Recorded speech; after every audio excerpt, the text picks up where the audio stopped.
Chapter 15 है हमारे पास, functional programming. दो टाइप की प्रोग्रामिंग मेनली पढ़ी थी हम लोगों ने, एक थी इम्पेरेटिव प्रोग्रामिंग और एक थी फंक्शनल प्रोग्रामिंग। इम्पेरेटिव प्रोग्रामिंग में हम लोग क्या कर रहे होते थे, एक एक बाय स्टेप इंस्ट्रक्शंस बता रहे होते थे, पहले ये करो एंड देन ये करो एंड देन ये करो एंड सो ऑन। जबकि फंक्शनल प्रोग्रामिंग में हम लोग input to output direct map कर रहे होते हैं। ठीक है, सही है। ओके। अच्छा, स्टेट क्या होती है, मशीन की स्टेट क्या होती है?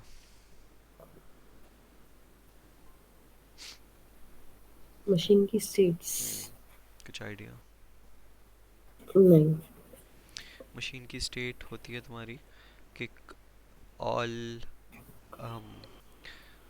All values of its memory contents, जो ऑल भी वैल्यूज उसकी उसके मेमोरी के एट अ स्पेसिफिक टाइम।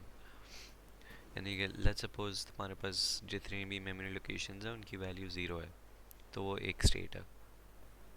ठीक है, एक वेरिएबल की वैल्यू यानी कि एक मेमोरी लोकेशन की वैल्यू हमारे पास वन हो गई, तो वो दूसरी स्टेट हम्म। बन गई।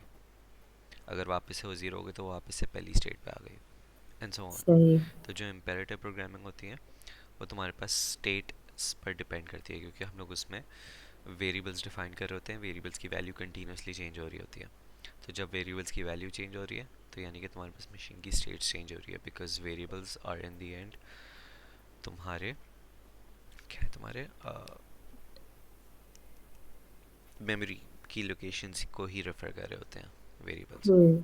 ठीक है, फंक्शनल प्रोग्रामिंग में कोई वेरिएबल्स नहीं होते, कुछ भी नहीं होता, डायरेक्ट इनपुट देते हैं हम लोग एंड देन वो without using any sort of intermediate variables वो आउटपुट दे देता, इसलिए उसको स्टेटलेस कहते हैं।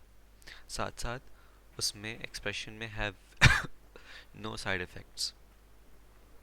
नो साइड इफ़ेक्ट्स का क्या मतलब है, ऐसे फंक्शंस जो, जहाँ तक मुझे याद है, ये जो पिछले 7-8 में आया होगा, ये जब मैं बाद में पढ़ाऊँगा तो वो और भी देख लेंगे। ऐसे फंक्शंस जो कि अपने फंक्शन के बाहर की वैल्यू, बाहर के वेरिएबल, बाहर स्टेट चेंज नहीं कर रहे होते हो, उनको नो साइड इफ़ेक्ट वाले फंक्शन कहते हैं। और ऐसे फंक्शंस जो कि अपने बाहर के जो वेरिएबल्स उनकी वैल्यू चेंज कर रहे होते हैं उनको साइड इफ़ेक्ट्स कहते हैं, functions with having side effects. सही। बात ठीक है, ओके। इम्यूटेबल स्टेट, जो फंक्शनल प्रोग्रामिंग होती है वो इम्यूटेबल स्टेट होती है, क्योंकि इसमें ना ही कोई वेरिएबल्स होते हैं ना ही कोई इम्यूटेबल स्टेट होता है, कुछ चेंज हाँ नहीं हो हाँ। सकता उसमें, कोई इंटरनल वेरिएबल्स नहीं है जो कि चेंज हो रहे होंगे अपार्ट फ्रॉम द पैरामीटर्स, लेकिन वो टेक्निकली वेरिएबल्स नहीं होते। इसके लिखा हुआ है कि reduces complexity making it easy to follow logic in large programs. लिखा हुआ है इसमें ये है, लेकिन प्रॉब्ली हमें इम्पेरेटिव की ज़्यादा आदत है, वो तो ज़्यादा आसान लगेगा हमें। लेकिन ये इसमें लिखा हुआ क्यों है, क्योंकि इम्पेरेटिव लैंग्वेज में हमारे पास जो वेरिएबल्स की वैल्यूज़ है वो हमें ट्रैक रखनी होती है कि हाँ इस वेरिएबल की वैल्यू अब ये हुई और इस वेरिएबल की वैल्यू ये हुई, ताकि हम लोग उसको कोड को डिबग कर सकें या डिकोड कर सकें इस कोड में हो क्या रहा है। जबकि फंक्शनल प्रोग्रामिंग में जब तुम्हारे पास वेरिएबल्स है ही नहीं तो ये ऐसे करने की ज़रूरत ही नहीं पड़ेगी, इसलिए लिखा हुआ है कि easy to follow logic. Functional programming languages, एक एआई है, सॉरी लिस्प है, एंड एक स्कीमा है, और भी बहुत सारी होंगी लेकिन मेनली ये दो हैं। ठीक है, डोमेन और रेंज पता है क्या होती है? बता दो इत्तेफाक। डोमेन तुम्हारे पास फंक्शन का इनपुट होता है और रेंज तुम्हारे पास फंक्शन का आउटपुट होता है। सही। फंक्शन जो है वो क्या कर रहा होता है, तुम्हारे डोमेन से रेंज को मैप कर रहा होता है। लेट्स सपोज तुम्हारे पास डोमेन है 1 2 3 4 और हम्म। रेंज है तुम्हारे पास 1 4 9 और 16। तो वो हम्म। क्या कर रहा है कि वो एक इनपुट को दूसरे एक इनपुट को एक आउटपुट पर मैच कर रहा है। क्या कैसे कर रहा है, इस केस में वो स्क्वायर से कर रहा है कि जो भी इनपुट है उसका स्क्वायर लो और देन वो आउटपुट बन गया, 1 का स्क्वायर, 2 का स्क्वायर, 3 का स्क्वायर एंड देन 4 का स्क्वायर। जो भी इनपुट मिला उसको स्क्वायर करो एंड देन वो रेंज में कन्वर्ट हो गया। क्लियर? क्लियर, हाँ सही। ठीक है। ऐसे ही कराया था। Domain can be a cross product of sets allowing multiple parameters. तुम्हारे पास जो फंक्शन है उसमें मल्टीपल पैरामीटर्स हो सकते हैं, और जो फंक्शंस के अंदर पैरामीटर्स होते हैं उसको हम लोग क्या कहते हैं, डोमेन। एंड देन जो फंक्शन का आउटपुट आ रहा होता है उसको हम लोग रेंज कह रहे होते हैं। ठीक है। हाँ। अच्छा, एक चीज़ ये बुक में भी लिखी हुई थी, एक चीज़ ये बुक में भी लिखी हुई थी क्या? कि तुम्हारे पास जो फंक्शनल प्रोग्रामिंग में फंक्शंस हैं हम्म। उनको अगर इनपुट दो तो हमेशा वो सेम आउटपुट देंगे,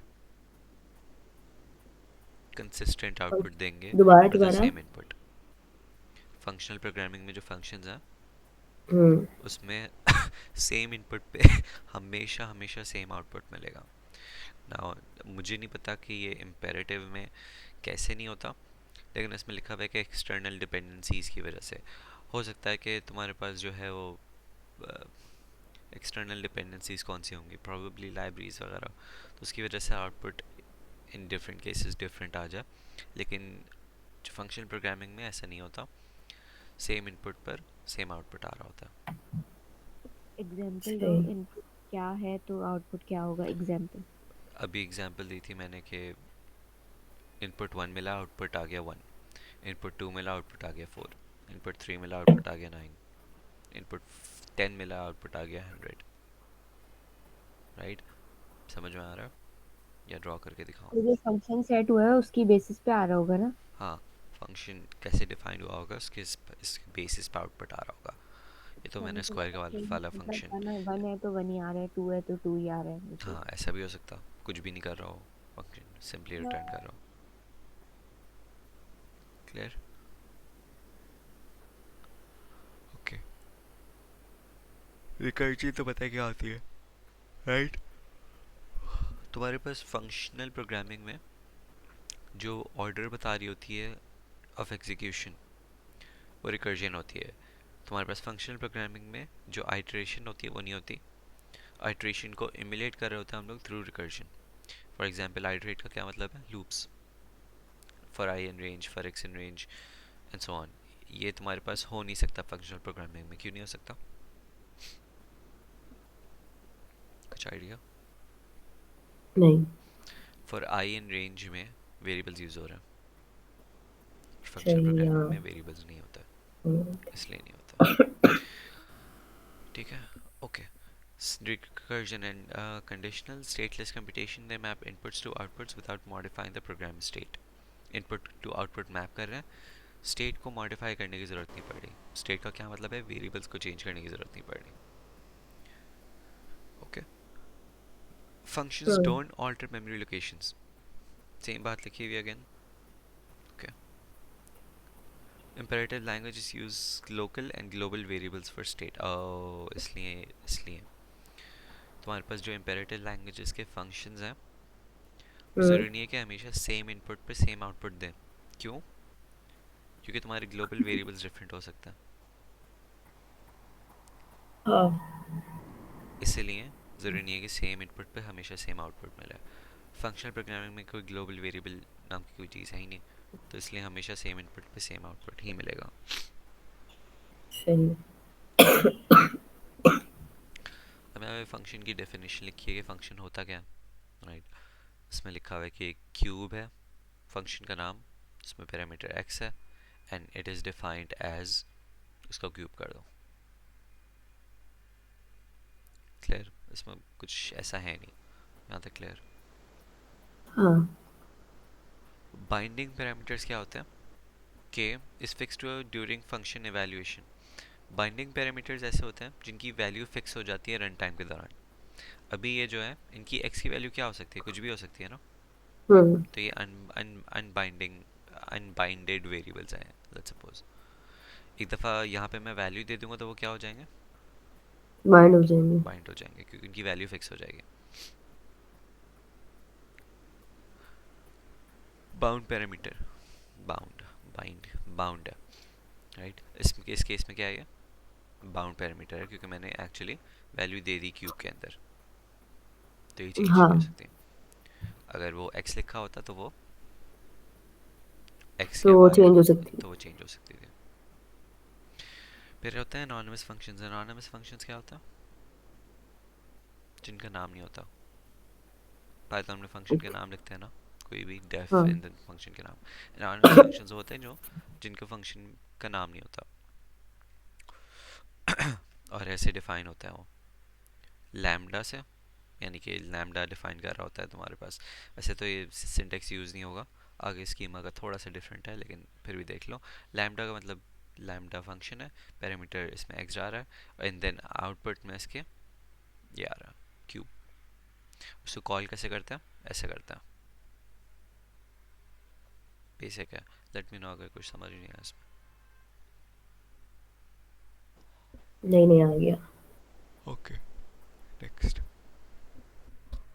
अब यहाँ पे तुम्हारे पास इम्पेरेटिव, इम्पेरेटिव और फंक्शनल प्रोग्रामिंग के बीच में डिफरेंस बताया हुआ है कि ट्रेडिशनल वे में तुम्हारे पास प्लस करने के लिए ये दो चीज़ें हुई हुई है, किस कॉन्टेक्स्ट में मुझे नहीं पता कितनी लंबी क्यों की हुई है। और तुम्हारे पास लैम्डा एक्सप्रेशन वे में, आई एम सॉरी, ये ट्रेडिशनल फंक्शंस है, और ये तुम्हारे पास लैम्डा फंक्शन के थ्रू तुम्हारे पास ऐड हो रहा है। नॉट दैट इम्पोर्टेंट, मैं आगे जा रहा हूँ। फिर एक चीज़ होती है हायर ऑर्डर फंक्शन।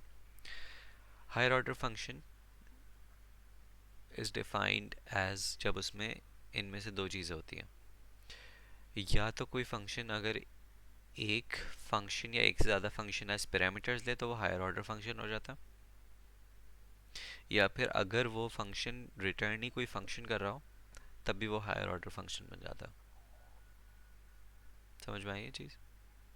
नहीं नहीं, रिपीट करो वाली बात दोबारा से। अगर लेट्स सपोज एक फंक्शन है, उसमें दो हम्म। पैरामीटर्स आ रहे हैं, उसमें से कितने भी पैरामीटर्स हो, अगर एक भी ऐसा पैरामीटर है जो कि वो फंक्शन इटसेल्फ है, फंक्शन कॉल करते वक्त फंक्शन इटसेल्फ पास हो रहा हो रादर देन अ वैल्यू, तो वो हायर हम्म। ऑर्डर फंक्शन बन जाता है।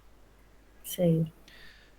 एक और केस क्या है हायर ऑर्डर फंक्शन की, वो अगर रिटर्न ही कोई फंक्शन कर रहा हो, रिटर्निंग फंक्शन सही, हाँ।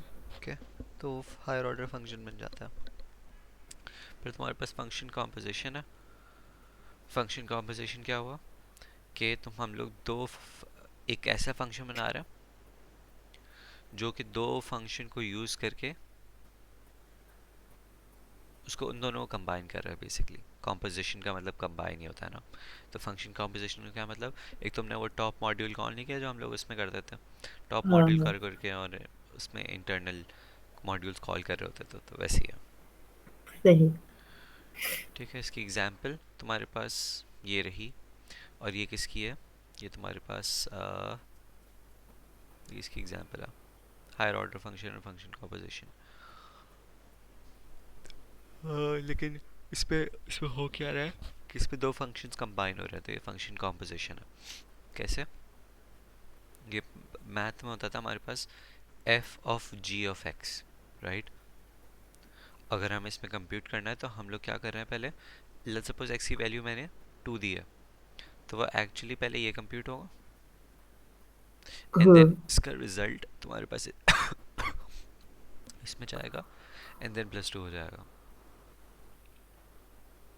सही बात समझ आई ऐसे। पहले क्या कंप्यूट होगा वो पहले g ऑफ नीचे। x, जी ऑफ और एक्स। g ऑफ x का जो आउटपुट है वो f ऑफ x का इनपुट बन हाँ, जाएगा। ठीक है, समझ गई।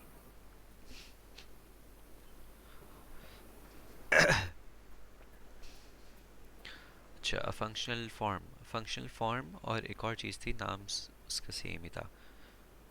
हायर ऑर्डर फंक्शन को फंक्शनल फॉर्म भी कहता है। सही। A functional form takes a single function as a parameter and applies it to each element in a list. ऐसे कि फॉर एग्जांपल एक फंक्शन है जो कि पैरामीटर में एक फंक्शन f ले रहा है और लिस्ट ले रहा है, तो वो फंक्शन क्या कर रहा होगा कि उस फंक्शन को एक एक एलिमेंट पर अप्लाई कर रहा होगा। एग्जांपल इसकी ये रही, तुम्हारे पास फंक्शन है एक बी ऑफ एक्स जो कि क्या कर रहा है, स्क्वायर, ये स्क्वायर कर रहे हैं, हाँ। एंड देन तुमने लैम्डा फंक्शन बनाया, let's suppose lambda name name वाला फंक्शन भी हो सकता है, लेकिन एक फंक्शन बनाया, उसमें पैरामीटर पास क्या हो रहा है, दो चीज़ें, एक हो रहा है फंक्शन इटसेल्फ बी, और एक और एक डाटा। Wait data. तो क्या कर रहा होगा ये कि इस फंक्शन को इस लिस्ट पर वन बाय वन अप्लाई कर रहा होगा। सही, हाँ यही हो रहा है। अच्छा, first functional programming language Lisp. अब लिस्प में दो डाटा टाइप्स हैं, कौन कौन सी, एटम्स और लिस्ट। एटम्स सही, क्या होते हैं तुम्हारे पास, वेरिएबल्स या तो फिर न्यूमेरिक कांस्टेंट्स, ठीक है। सही है। और लिस्ट क्या होती है तुम्हारे पास, लिस्ट जो है वो लिस्ट होती है, जैसे पाइथन में लिस्ट है वैसे ही इसमें लिस्ट है, कॉम्बिनेशन ऑफ वैल्यूज। बस लिस्ट में लिस्ट स्टोर कैसे होती है, लिंक लिस्ट के जरिए से। लिंक लिस्ट का कॉन्सेप्ट याद है हाँ, क्या, वो आपके पास एक तो वैल्यू होती है और दूसरा एड्रेस होता है अगले उसका। पॉइंटर पॉइंटर होता है पॉइंटर, टू द हाँ। Next element and so on, ऐसे लिंक बनते जाती है। अच्छा, सिंपल लिस्ट की एग्जांपल ये रही, नेस्टेड लिस्ट तुम्हें पता है क्या होती है, इसकी एग्जांपल ये रही, सही। उसमें दो पॉइंटर्स होते हैं, एक होता है डाटा पॉइंटर लिंक लिस्ट में और एक लिंक पॉइंटर होता है। डाटा पॉइंटर उसकी डाटा पे रेफर कर रहा होता है और लिंक पॉइंटर नेक्स्ट एलिमेंट को वे- पॉइंट कर रहा होता है, ऐसे, क्लियर। हाँ, ये मिस ने इस पे टाइम लगाया था, मुझे नहीं पता क्यों, लेकिन लेट्स सपोज कि अगर तुम्हारे पास, मुझे लगता है ऐसा आएगा, लेकिन ये लिस्ट गिवन है, सही, और इसकी ऐसी डायग्राम बनानी है तो बन जाएगी। हाँ बन जाएगी। और और वाइस वर्सा, तुम्हारे पास ऐसी डायग्राम गिवन है और इसकी ये रिप्रेजेंटेशन बन जाएगी कि ये क्या रिप्रेजेंट कर रही है। हाँ बन जाएगी वो भी। हाँ, लेकिन लिस्ट तो इजी है। ठीक है, तुम्हारे पास ये हो गया लिस्प ख़त्म। अब पूरे के पूरे स्कीमा के कोड्स हैं। अभी इसकी मैं कोड कैसे लिखेंगे? कैसे लिखेंगे मतलब, आएंगे ना लिखने के लिए। हाँ हाँ, तो कोडिंग होगी बेसिक फर्स्ट सेमेस्टर की, बहुत बेसिक बेसिक बस वो है। सिंटेक्स, आई गेस सिंटेक्स याद करना पड़ेगा इसका फिर से। अच्छा भाई, स्कीमा का इंटरप्रेटर, स्कीमा का इंटरप्रेटर क्या करता है कि तुम्हारे पास वो eval फंक्शन कॉल करता है, और eval फंक्शन तुम्हारे पास एक एक लाइन को रीड करके, एवेल्यूएट करके, और देन उसको डिस्प्ले कर रहा होता है इफ नीडेड। कि क्या मतलब है उसमें आगे बताऊंगा। स्कीमा में प्रिमिटिव न्यूमेरिक फंक्शंस, प्रिमिटिव पता है क्या मतलब है, बेस। बेस। ठीक है, इसमें प्रिमिटिव फंक्शन कौन कौन से हैं, बहुत सारे हैं। लेट्स स्टार्ट विद दीज जो कि हर प्रोग्रामिंग लैंग्वेज में होता है, plus minus and so on. ठीक है। स्कीमा में जैसे पाइथन में अगर कभी जुपिटर नोटबुक पे सिर्फ कोई नंबर लिखा है हमने और उसको रन किया, 42 करके रन कर दिया, हाँ तो 42 ही आ जाएगा एग्जैक्टली आई थिंक। राइट, वो उसको इवेल्यूएट कर रहा होता है एंड देन इवेल्यूएट करके रिटर्न भी क्या कर रहा होता है वो 42। स्कीमा में भी ऐसी है, सही सही। है।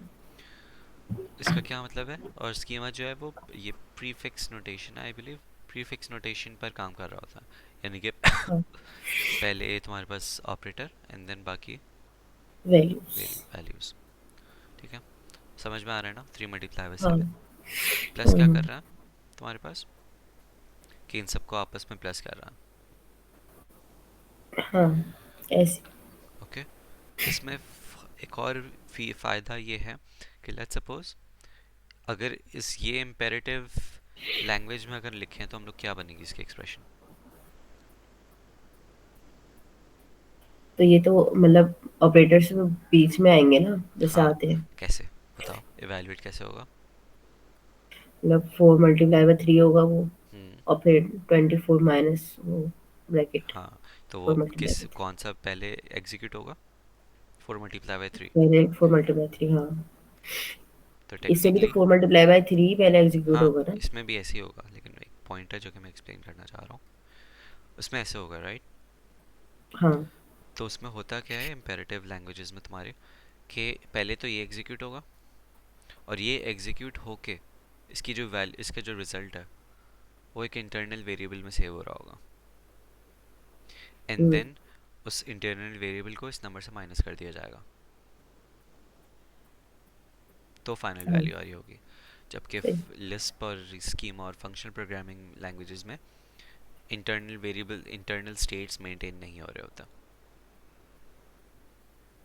तो वो ठीक है। डायरेक्ट हो रहा होता है। हाँ, आई हैव नो आइडिया कि एग्जैक्ट डायरेक्ट डायरेक्ट कैसे हो रहा होता है, किस किस, क्योंकि इंटरमीडिएट तो फिर भी रिप्रेजेंटेशन चाहिए, लेकिन कोई ना कोई, आई एम प्रीटी श्योर कि इनपुट से आउटपुट डायरेक्ट मैप हो रहा होगा। ठीक है। सही है। ओके। बहुत सारे other numeric functions in schema है। ये आई बिलीव तुम्हारे पास ये भी प्रिमिटिव है, यानी कि बिल्ट इन। मॉड्यूलो क्या करता है? मॉड्यूलस है, परसेंटेज का साइन, सही, हाँ। राउंड कर रहा है, max min log sine square root. चलो, स्क्वायर रूट। सही है, सारे सारे क्लियर है। In schema, know that we reuse uppercase letters for all reserved words and predefined functions. याद रखने के लिए अच्छी चीज़ है कि use upper case letters for all reserve words. हम्म, सही। सही है। कोई भी फंक्शंस, बिल्ट इन फंक्शंस है तो वो अपर केस में होंगे, जैसे कि ये सारे। हाँ, क्लियर? मतलब हम जो कोड लिखते हैं वो पूरा अपर केस में ही लिखते हैं ना स्कीमा नहीं, में। कोड नहीं लिखते। इसमें ये लिखा हुआ है कि जो बिल्ट इन फंक्शंस हैं वो तुम्हारे पास अपर केस में है। अब तुम ऐसा फंक्शन बना सकते हो जिसमें जो एक फंक्शन बना रही हो और उसका जो को उसकी जो लेटर्स हैं वो सारे अपर केस में ना हो। सही।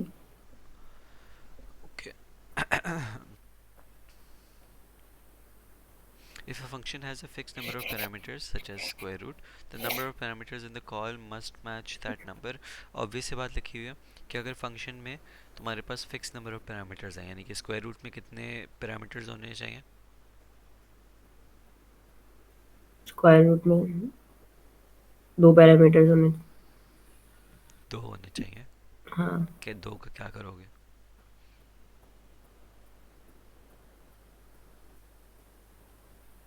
स्क्वायर रूट एक होता क्या है? चलेगा। स्क्वायर रूट एक होगा, पावर होगी।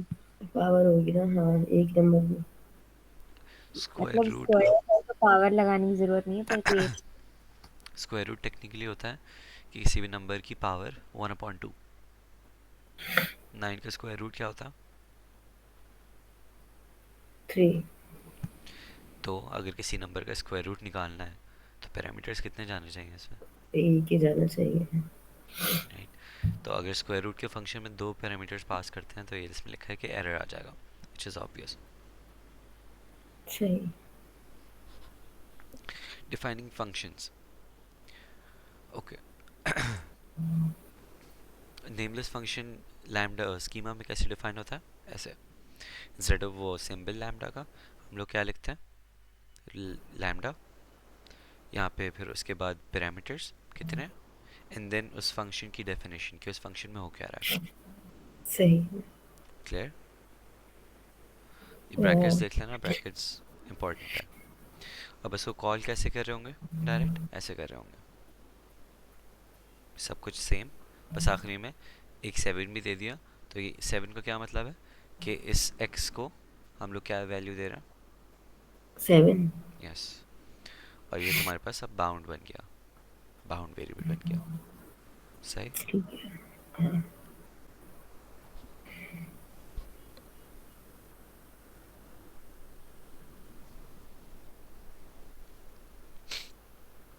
ओके, इसमें क्या हो रहा है ज़रा एक्सप्लेन करना। ये 3 वेरिएबल दिए हुए हैं और एक वो दिया हुआ है। वेरिएबल्स एक्स तो जो होते ही है नहीं वो है भी फंक्शनल प्रोग्रामिंग। मतलब पैरामीटर्स हम्म। पे भी जा रहा है। 3 है 4 है? 3 पैरामीटर्स होंगे ना, ये 4। 4 है ना, ये सारे पैरामीटर्स है, 4 पहले हाँ। Lambda then 4 parameters. और इवैल्यूएट किस फॉर्म में हो रहा है ये? पहले हमने ए को मल्टीप्लाई किया हुआ एक्स के साथ, हम्म। फिर बी को मल्टीप्लाई किया हुआ एक्स के साथ, और सी को प्लस करेंगे इनके साथ आई थिंक। पहले होगा क्या कि ये तीनों आपस में मल्टीप्लाई होंगे, हम्म। ये देन ये दोनों आपस में मल्टीप्लाई होंगे, और जब ये हो जाएगा तो तुम्हारे पास बचा क्या? प्लस प्लस सी। इसका रिजल्ट और सी। सही। तो ये आपस में पूरे प्लस हो जाएंगे। ठीक है। अच्छा, डिफाइन यूज होता है तुम्हारे पास नेम वाले फंक्शंस के लिए, आई थिंक। नहीं, डिफाइन उसके लिए यूज नहीं होता। डिफाइन तुम्हारे पास होता है named value named values create करने के लिए, नॉट वेरिएबल्स, नेम्ड वैल्यूज। फर्क क्या है कि सिंपली हम लोग कोई भी नंबर है उसको किसी सिंबॉलिक रिप्रेजेंटेशन दे रहे हैं। लेट्स सपोज ये नंबर है हमारे पास, इसको हम लोग ने रिप्रेजेंट कर रहे हैं किससे? पाई से। अब बोलो कि वेरिएबल और इसमें फ़र्क क्या है?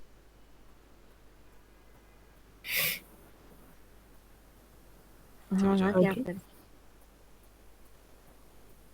क्या क्या? भाई देखो नीचे तो पाए कॉल हो रहा है ना, तो कहीं सेव हुआ होगा तभी तो कॉल हो रहा है। हाँ, तो यहाँ पे डिफाइन हुआ है ना जी।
हाँ, क्या बोल रहे थे, बोलो।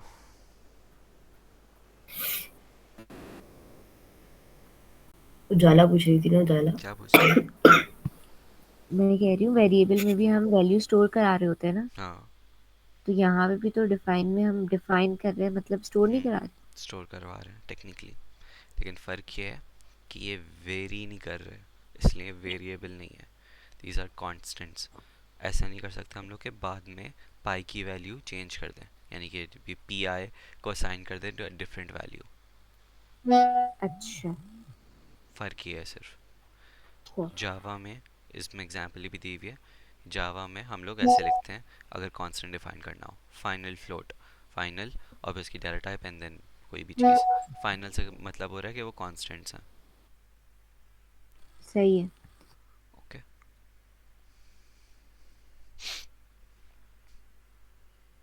Schema in name can consist of letters, digits and special characters except parenthesis. सही है। लेटर्स आ सकते हैं, डिजिट्स आ सकते हैं, स्पेशल कैरेक्टर्स आ सकते हैं। स्पेशल कैरेक्टर्स का मतलब प्रॉबली डैश भी इंक्लूडेड है और अंडरस्कोर वगैरह भी इंक्लूडेड है।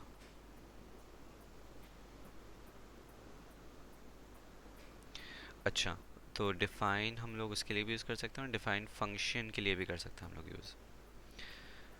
फंक्शन कैसे डिफाइन करने के लिए, मतलब डिफाइन लिखा एंड देन फंक्शन का नाम, उसके पैरामीटर्स एंड देन फंक्शन में हो क्या रहा। सही। सही। ब्रैकेट्स देख लेना, ब्रैकेट्स इसमें इंपॉर्टेंट है, किस जगह पे लगना है, कहाँ लगना है।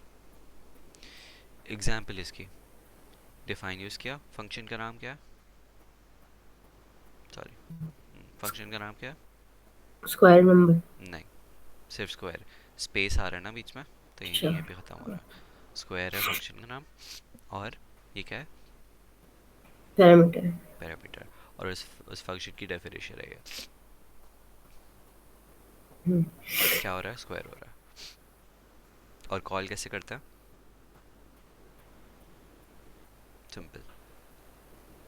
क्लियर? एक्सपेक्टेड आउटपुट लिखते हैं ना इसके अंदर हम। नहीं, नहीं, अच्छा हमने वो दिया है। सही है, ये तो वैल्यू दिया इनपुट है दे रहा है सही। ना हम लोग हाँ, फंक्शन में। इनपुट दिया। हाँ।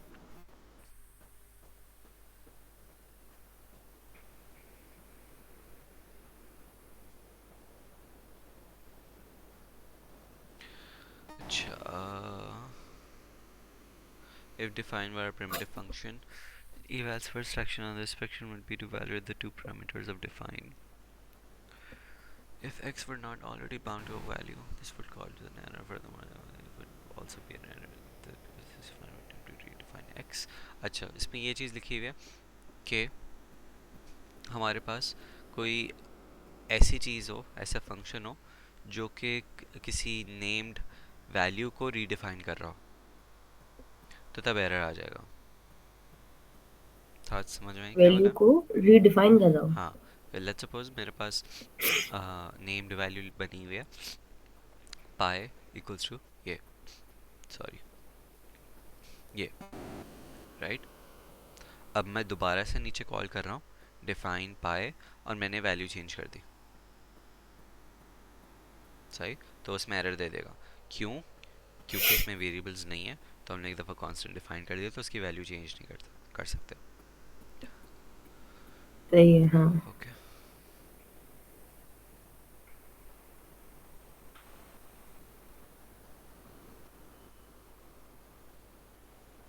ओके, अभी है तुम्हारे पास कुछ output functions. Most output, normal output, interpreted display results, expected input and output of pure function programming. These can be pure functional, therefore the chapter does not. ठीक है। अच्छा, ये तुम्हारे पास कुछ हैं तुम्हारे पास स्कीमा में बेसिक न्यूमेरिकल फंक्शंस। देख लो इसमें कोई मसला है तो। सारे के सारे यूज होंगे तो ये याद रखने होंगे।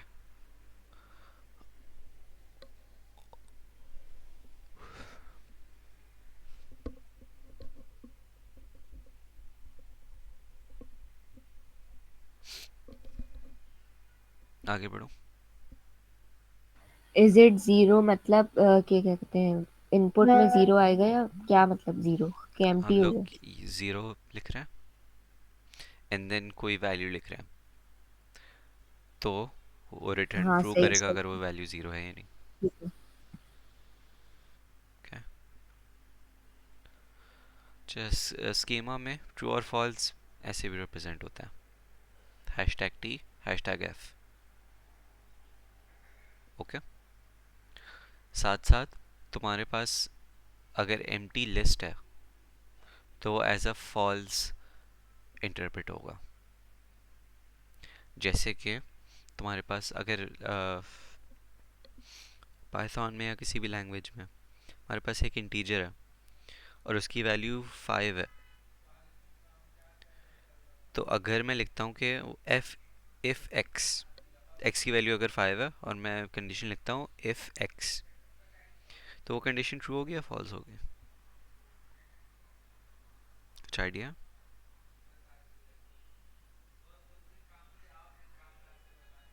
हेलो। मैंने सुना नहीं। मैं ये कह रहा हूँ कि एक वेरिएबल है एक्स और उसकी वैल्यू 5 है। मैं पाइथन में लिखता हूँ if x then print y, तो ये कंडीशन ट्रू होगी या फॉल्स होगी? इफ एक्स वाली। हमने कुछ चूज ही नहीं किया कि इफ एक्स क्या। हाँ, लेकिन पाइथन में ये भी होता है कि यहाँ पे डिफाइन किया हुआ है एंड देन यहाँ पे मैं ये लिख रहा हूँ एक्स की तो वो वैल्यू क्या है? ट्रू। तो वो इसमें क्या रिटर्न हो जाएगा? ट्रू। ट्रू हो जाएगा। तो मैं इसी, वैसे पाइथन में ट्रू और फॉल्स वन जीरो का काम नहीं करते? हाँ, ऐसे ही है, लेकिन अभी 10 में तो है नहीं, तो ये रिटर्न क्या करेगा? फाइव ही करेगा फिर। नहीं, ये ट्रू करेगा। बेसिकली हो क्या अच्छा। रहा होता है कि अगर तो ज़ीरो वैल्यू है तो फॉल्स, वरना तो ट्रू।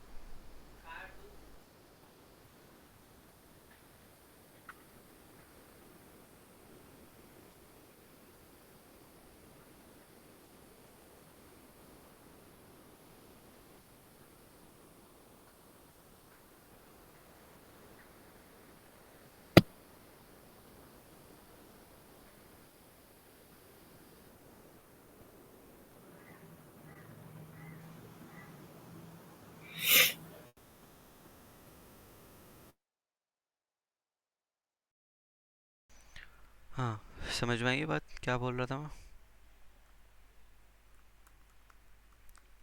कि इंटरप्रेट ऐसा हो रहा होता है कि अगर x की वैल्यू ज़ीरो है तो फिर ये फॉल्स होगा, ज़ीरो के अलावा कोई भी वैल्यू है तो ये ट्रू कंसिडर होगा। ओके, इसी तरीके से स्कीमा में अगर एम्प्टी लिस्ट है एक, हम्म। तो वो फॉल्स कंसिडर होगी, और अगर लिस्ट में कुछ भी है तो फिर वो ट्रू तो वो ट्रू ट्रू। कंसिडर होगा। सही है। ठीक है। एक नॉट फंक्शन भी है, और वो वही काम कर रहा होता है जो कि बाकी लैंग्वेजेस में नॉट कर रहा होता है, ऑपोजिट। अब यहाँ पे आ गया तुम्हारे पास control flow conditional statements. Explain करो क्या है ये।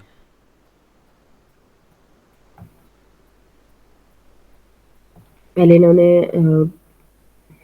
फंक्शन का नाम लिख दिया, वेरिएबल दे दिया, फैक्टोरियल का फंक्शन है ये हमारे पास। हम्म। तो एक सेकेंड।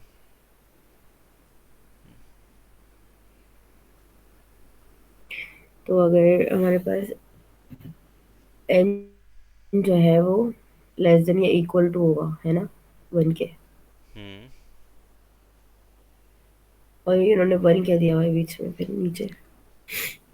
याद रखना तो कि इसमें सीक्वेंस बहुत ज़्यादा सीक्वेंस में स्टेटमेंट्स नहीं होती, एक मैक्स टेक्निकली। इसमें हो क्या रहा है कि अगर तो ये है तो उसकी जो नेक्स्ट लाइन हम्म। होगी वो इफ़ की कंडीशन की होगी, और उसकी नेक्स्ट वाली क्या होगी? एल्स वाली, राइट? तो हो क्या रहा है कि इफ़ एन की वैल्यू अगर वन से कम है, वन या वन से कम है, तो फिर क्या रिटर्न हो जाए? 1 रिटर्न होता है, अच्छा। एल्स, ये वाली चीज़ हो गई। सही। ओके, तो रिकर्जन पता है ना, या रिकर्जन समझाऊँ, रिकर्जन कैसे एग्जीक्यूट होगा ये? बताओ। रिकर्जन दे दो, बता दो थोड़ा सा।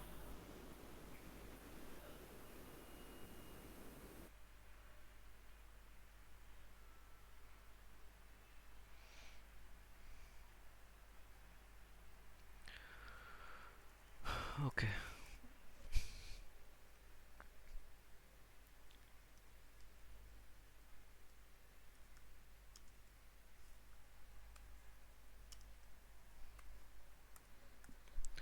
लेट्स सपोज ये हुआ है।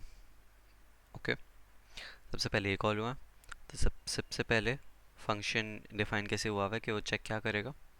इफ़ एन की वैल्यू क्या है अभी,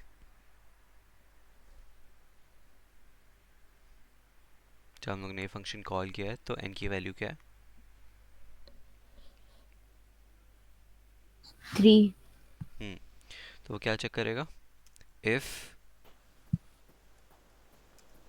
3 इज लेस देन और इक्वल्स टू 1, फॉल्स है, तो फिर कहाँ जाएगा हाँ। वो? यहाँ पे। और यहाँ पे क्या हो जाएगा? मल्टीप्लाइड बाय 3, और दोबारा से फंक्शन कॉल हो रहा है, सेम फैक्टोरियल, और इसमें इस बार क्या जा रहा है? आर्ग्यूमेंट क्या जा रहा है इसमें?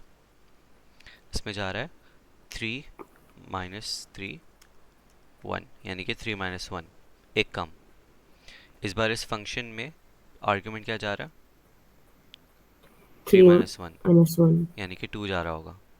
ओके, हम्म। तो जब वो ये वाला फंक्शन कॉल हुआ तो वो अंदर चले गया, स्टैक में चले गया, तो ये यहीं पे पॉज रहेगा।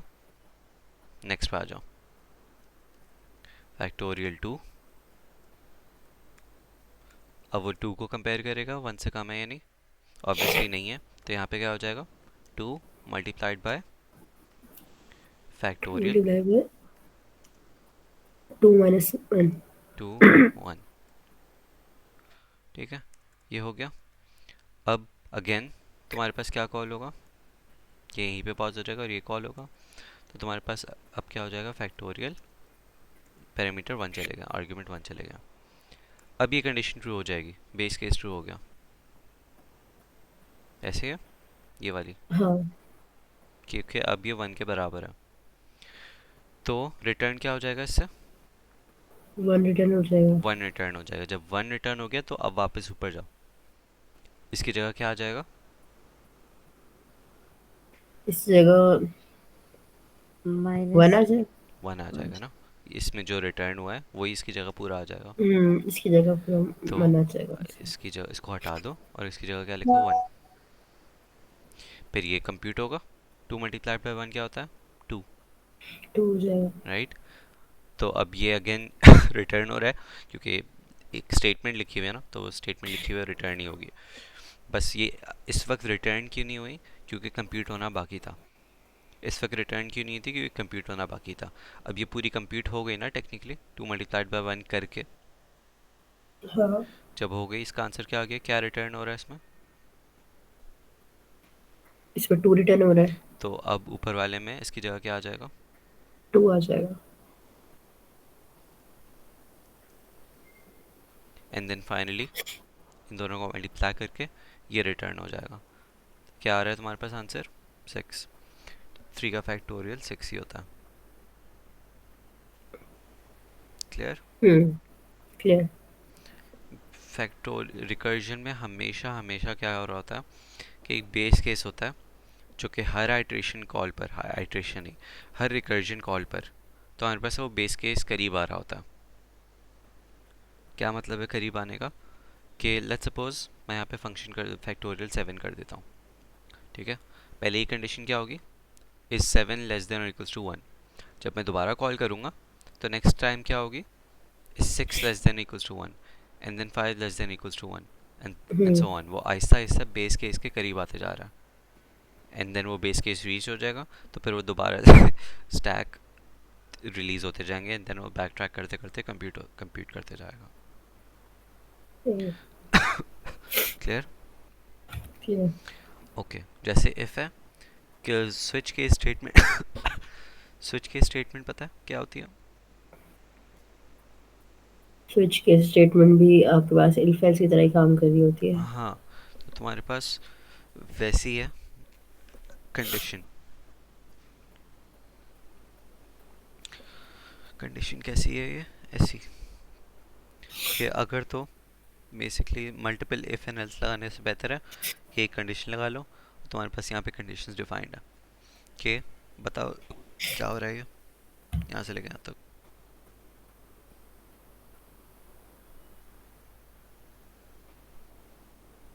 जीरो मॉड्यूल एयर 400, मतलब 2 कंडीशंस दे दी ना उन्होंने साथ में, और एल्स भी उसी में ही दे दिया। तो ये कंडीशन में हो क्या रहा है,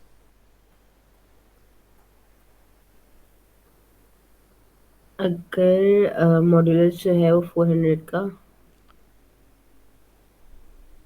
0 हमारे पास वो होगा पैरामीटर। जीरो पैरामीटर तो नहीं है, पहले देखो ना फंक्शन क्या हुआ हुआ है, डिफाइन। इसमें क्या क्या चीज़ है, डिफाइन तो डिफाइन है, कीवर्ड है। लीप क्या है हम्म इसमें, फंक्शन है हमारे पास, फंक्शन का नाम। ईयर क्या है, और हमारे पास पैरामीटर है। ईयर पैरामीटर है ना।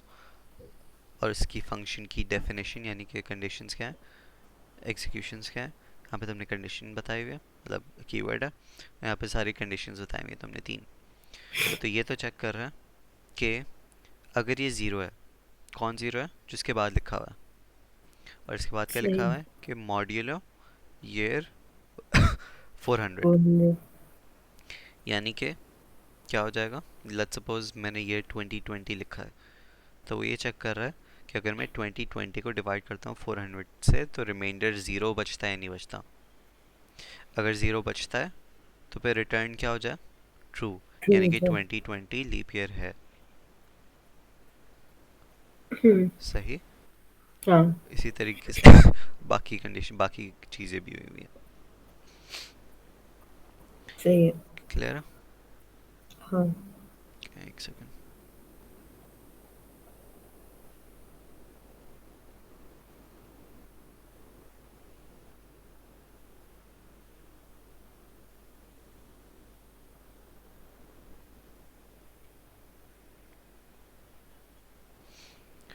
अच्छा, लिस्ट फंक्शंस।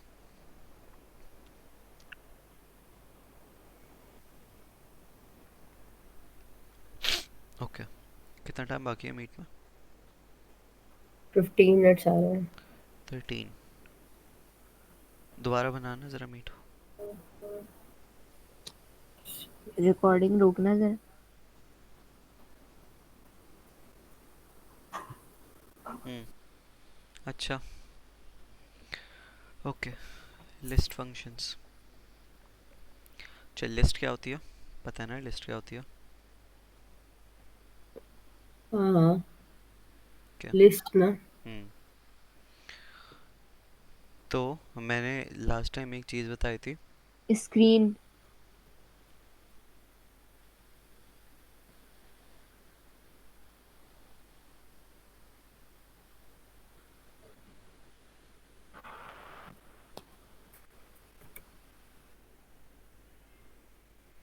मैंने लास्ट टाइम एक चीज़ बताई थी कि हम लोग अगर लिखते हैं सिर्फ 42, मुझे लिखी हुई थी, तो एवेल्यूएट क्या हो रहा होता है? 42, राइट? पाइथन में भी अगर 42 करके रन कर देते हैं तो रिटर्न क्या हो रहा होता है? 42। 42। बट समटाइम्स हम लोग चाहते हैं कि वो एवेल्यूएट ना हो। ओके, बताऊंगा आगे, पता चल जाएगा कि हम लोग क्यों चाहेंगे। लेकिन बेसिकली हम लोग अगर चाहते हैं वो एवेल्यूएट ना हो तो हम लोग क्या यूज़ करते हैं? एपॉस्ट्रोफी यूज़ करते हैं। तो इससे वो सिंपली इवेलुएट ना नहीं होता। डाटा लिस्ट तुम्हारे पास लिस्ट इसी तरीके से यूजुअली डिफाइंड होगी। जब भी लिस्ट डिफाइन कर रहे होंगे इसी तरीके से कर रहे होंगे विद एपॉस्ट्रोफी। ठीक है? सही है। अच्छा, कार और ये सी डी आर वगैरह क्या होता है, याद है कुछ?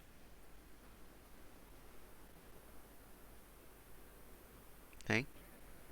नहीं। कार क्या कर रहा होता है कि कार एक फंक्शन है बिल्ट इन, और ये क्या कर रहा है कि एक लिस्ट पास किया इसमें एज अ पैरामीटर, और उसमें कार पहला एलिमेंट रिटर्न कर रहा होता। क्लियर? कार क्या कर रहे थे, मुझे नहीं समझ में आया कि कार क्या कर रहे पहला थे। एलिमेंट रिटर्न कर रहा है, खत्म। इस लिस्ट में अच्छा। पहला एलिमेंट कौन सा? ये। तो ए रिटर्न कर रहा हूँ। सही है। इस लिस्ट में पहला एलिमेंट कौन सा? ए और बी लिखे हैं ब्रैकेट में। हम्म। तो ए पहला एलिमेंट, दूसरा, तीसरा, तो इसलिए ए और बी रिटर्न होगा। नेस्टेड लिस्ट है इसलिए। क्लियर? ठीक है। इसमें क्या कर देगा वो? ए रिटर्न कर देगा बिकॉज लिस्ट नहीं है। लिस्ट कैसे डिफाइन होती है? ब्रैकेट्स के अंदर। इसमें क्या रिटर्न कर देगा? ये रिटर्न कर दिया क्योंकि उसने। एक ही है। इसमें क्या? एरर दे देगा। एम्प्टी है।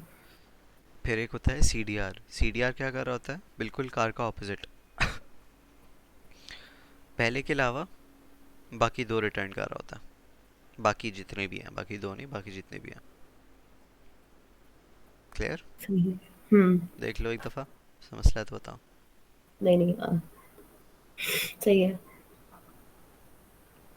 अच्छा, इसमें देखो क्या रिटर्न किया इसने। इसमें इसने हाल ही रिटर्न किया है। आगे कुछ भी नहीं है ना, इसलिए। हाँ। ओके, ये इंपॉर्टेंट चीज़ है, तो ये इसे आगे प्रॉब्ली यूज़ हो रही होगी।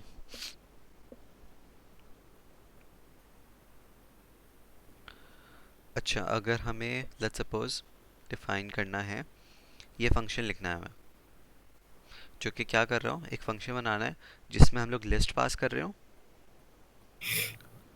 और उस लिस्ट का हमें सेकंड एलिमेंट उठा के दे दें। समझ में आया क्या? इसमें हम लिस्ट पास कर रहे हैं और उसमें हम सेकंड एलिमेंट उठा के दे दे, वो रिटर्न करके दे दे, सिर्फ सेकंड। तो वो डिफाइन कैसे करेंगे हम लोग? बहुत सिंपल है। कैसे किया हम लोगों ने? ऐसे कर दिया। क्या किया हम लोगों ने इसमें? सबसे पहले सी D R A list. A list क्या हमारे पास पहले तो? लिस्ट है होगी हमारे हाँ, पास, जो फंक्शन भी होगा। पैरामीटर में लिस्ट पास किया वो है। हाँ, सी डी आर से क्या होता है?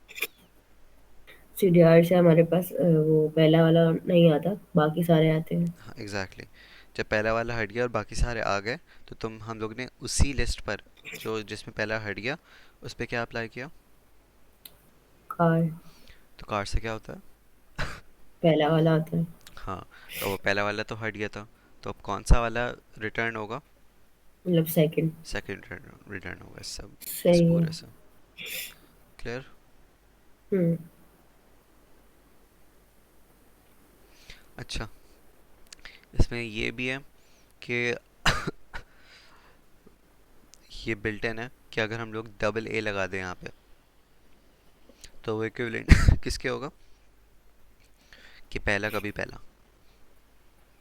पहले का भी पहला हम्म, है। अगर नेस्टेड लिस्ट है, वो जैसे फॉर एग्जांपल ए बी वाली एग्जांपल आई थी, राइट? तो वो पहले वाले हाँ, से ए बी आ गया सही। एंड देन दूसरे वाले से उसका ए आ गया। क्लियर? अब ये इसमें ये ये लिखा हुआ है कि सी ए डी आर, तो पहले सी ए आर और फिर सी डी आर। पॉइंट है इसके किसी भी कॉम्बिनेशन में इसमें कर सकते हैं, किसी भी कॉम्बिनेशन अप टू 4। तो ये जो C A D D A R है, तो सी ए है तो पहले कार, फिर एक डी सी डी आर, एक और डी सी डी आर, फिर आखिरी में ए कार। कार, और फिर इसको वैलिडेट करते रहेंगे। क्लियर? क्लियर। फिर एक होता है तुम्हारे पास कॉन्स। कॉन्स क्या करता है? लेट्स को ज्वाइन करता है। कैसे? ऐसे कॉन्स दिया, इसमें दो पैरामीटर्स हैं, ये और ये। हम्म। सही। सही है। तो उसने बना के क्या कर दिया?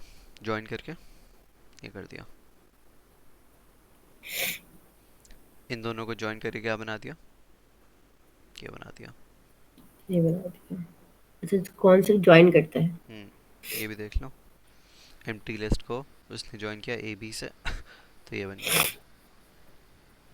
ये एंड में बॉक्स, एंड वाले बॉक्स क्रॉस क्यों है? मैं क्योंकि आगे एरो नहीं जा रहा है इसलिए।